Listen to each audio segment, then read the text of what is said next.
The first echeveria that I got, I kept on a shelf in my bedroom with hardly any natural light. And I would water it with one of those squeeze bottles that you get from eBay, terrified of getting the leaves wet. I'm not here to judge you if you do that, but I do have to say that I am so glad that I do things differently now. And it took a while to figure out the best way to grow these plants. The most important thing is to start. You'll figure it out along the way. Even though I've been gardening with succulents for years, I'm still a beginner when it comes to other types of plants. I bought dahlias for the first time ever 5 months ago. They're dead now. One dead dahlia, another dead dahlia. But what was the lesson? They need more water than the rest of my garden. And I'm really lazy. All that being said, it is super helpful to fast track your knowledge and skip a chunk of the trial and error. So here's what I know now that I wish I knew back then when I started with succulents.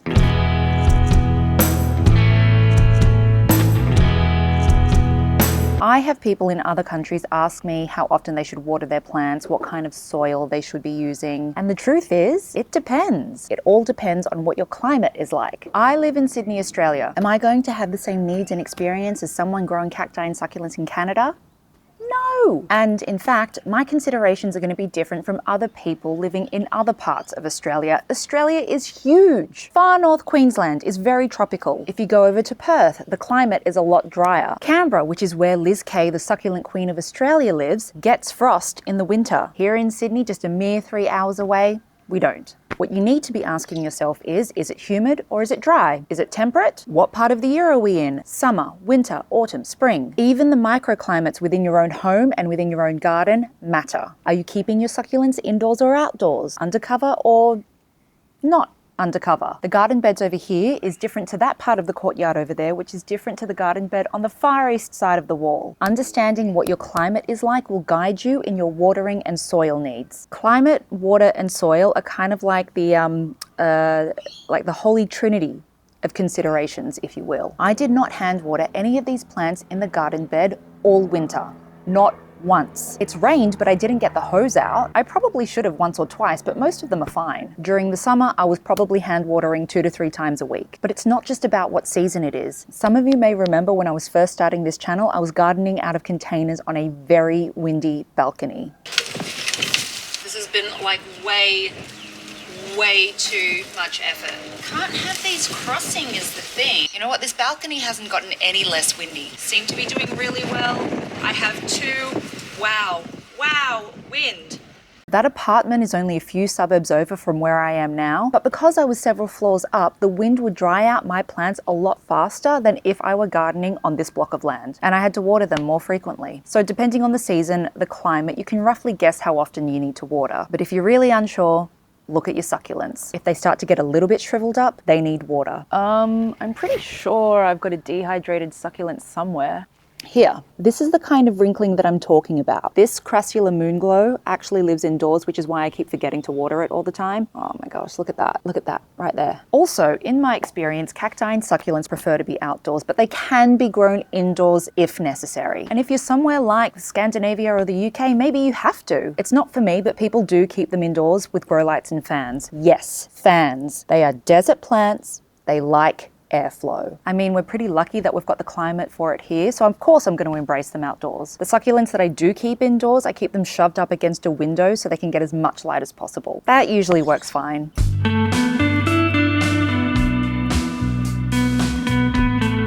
Okay, so this next tip does come with some considerations, but I'll get to those at the end. When I first started with succulents, the internet made me so afraid of rain and overwatering. And guess what? 9 times out of 10, I was reading advice that was not specific to my environment or my climate. I was so scared of rain to the point where every time it even just started to lightly sprinkle, I would bring my plants indoors. And I freaked out the first time I saw the leaves wrinkle up on a Fred Ives. I was like, what is happening?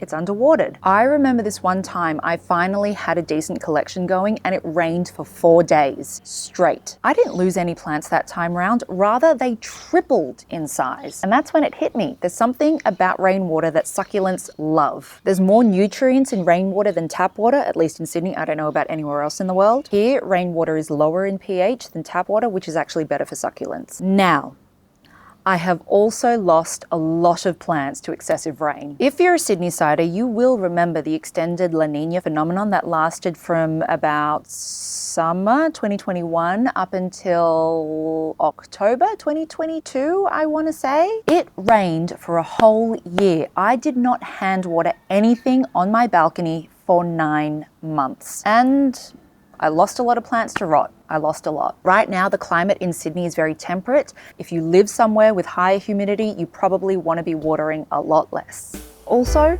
don't be afraid of overhead watering. Trust me, they love it. Since La Nina, I've also changed up my potting mix, which takes me to my next point.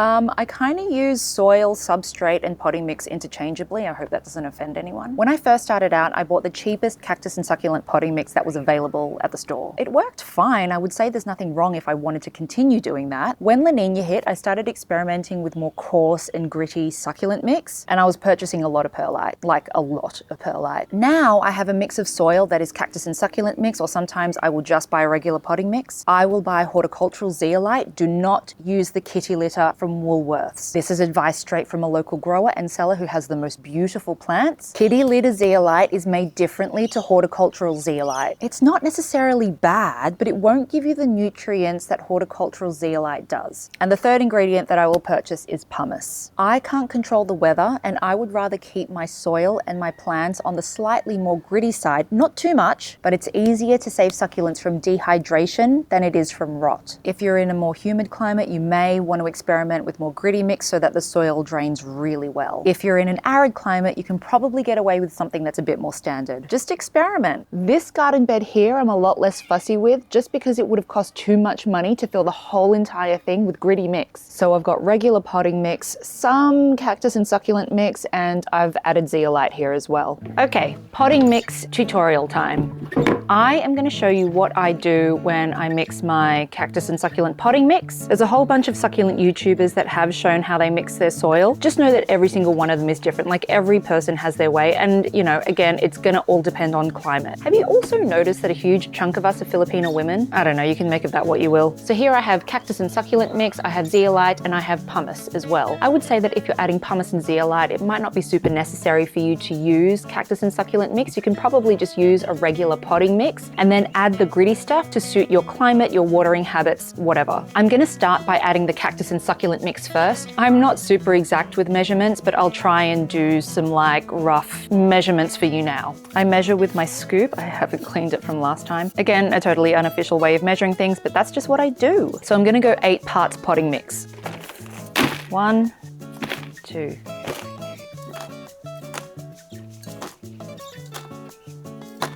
And then I'll do 1 part zeolite and 1 part pumice. This is horticultural zeolite. This stuff is actually a little bit finer than what I've been using previously, but that's what we're doing. And this is pumice. Again, a little bit finer than the pumice I was using previously, but I'm wanting to experiment with a mix that isn't as chunky, but still has that grittiness. And we're just gonna mix all of that in. That looks pretty good to me.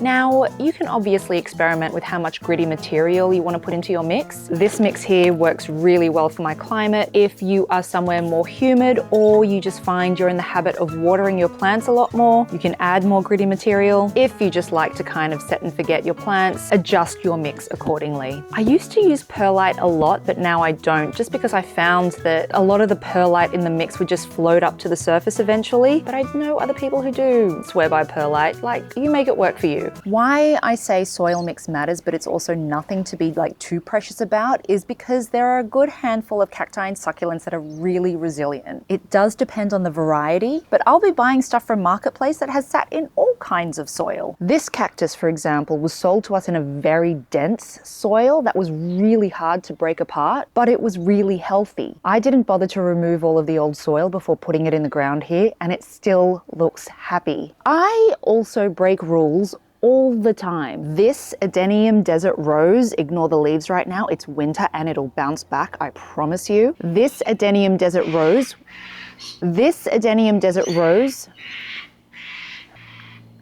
cool.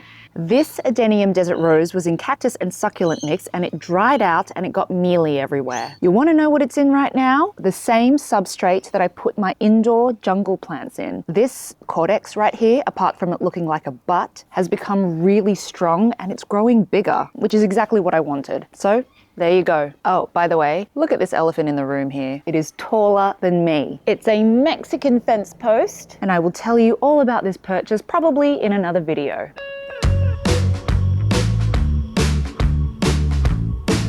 Don't panic if you see mealy. I wish someone had told me this. I thought I was the worst when my plants started getting bugs. I was like, I'm on a balcony, my garden is basically quarantined, where are these bugs coming from? New plants that you bring home from the nursery will do it. And I buy a fair amount on Facebook Marketplace as well, so I'm bound to be introducing who knows what into my garden. Also, birds flying from one garden to the next. Like, it's virtually impossible to stop. I had a lot of bugs on my old balcony apartment, like mealy and scale were the biggest problems. But in this garden, I've seen more good bugs than bad bugs. Here's some mealy little shits. So yes, there's good bugs, predatory bugs like lady beetles, lacewings, spiders, and then there's bad bugs like scale, mealy, aphids, spider mites. And if you want the good bugs to stick around, they need something to eat.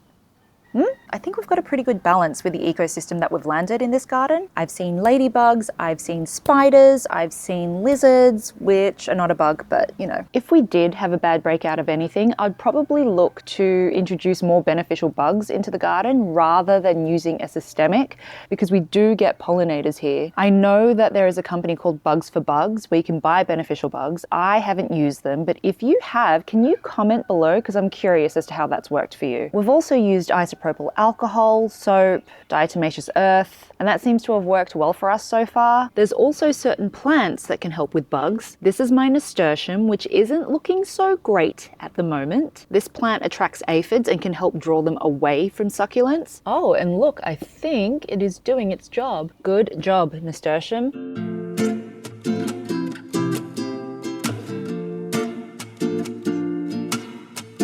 I accept that it's going to happen. I accept it as a lesson. This is dead. This is dead. This is definitely dead. 1/4 of this is dead. This is on its way out. If a plant doesn't survive in my garden, it's really unlikely that I'll bring it back. Even if it survives, but I can see that it's not thriving, I'll give it away to see if it'll do better in someone else's garden. My dad is the recipient of many a plant from my garden. Whatever survives all seasons is generally whatever I'll continue to work with when I design planters, pots, and garden beds, because I know they'll fit with how I like to work, my level of patience, and whatever my lifestyle is for that period of time. And like plants, you might do different things in different seasons of your life. Who knows? Maybe I'll get into vegetable gardening one day. To wrap all of this up, it's helpful to recognize that no one single approach to gardening with cacti and succulents will work all the time. This summer might be different from next summer, and because gardening is inherently seasonal, things are always evolving. Embrace the need to adapt. That's one of the beautiful things about gardening. It keeps you engaged and attentive and constantly asking, what do my plants need from me right now? I hope that was helpful if you're just starting out with succulents. They really are a great set of plants to work with. They are resilient, they're drought tolerant, and they're beautiful. Enjoy! Go forth and do something nice with plants today. It'll give you a nice dopamine hit, and I will see you in the next video. Bye.